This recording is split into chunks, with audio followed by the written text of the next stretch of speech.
إن الذين قالوا ربنا الله ثم استقاموا تتنزل عليهم الملائكة ألا تخافوا تتنزل عليهم الملائكة ألا تخافوا ولا تحزنوا وأبشروا بالجنة التي كنتم توعدون نحن أولياؤكم في الحياة الدنيا وفي الآخرة ولكم فيها ما تشتهي أنفسكم ولكم فيها ما تدعون نزلا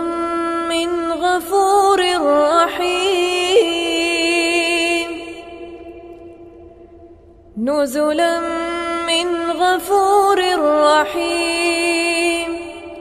ومن أحسن قولا ممن دعا إلى الله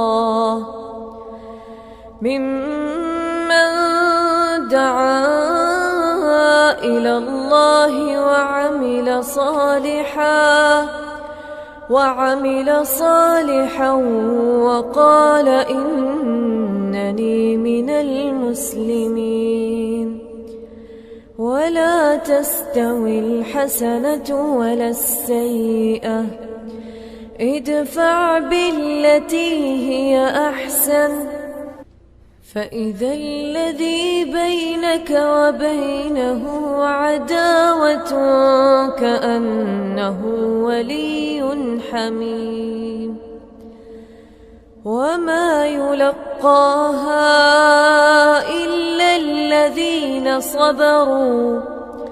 وما يلقاها إلا ذو حظ عظيم وإما ينزغنك من الشيطان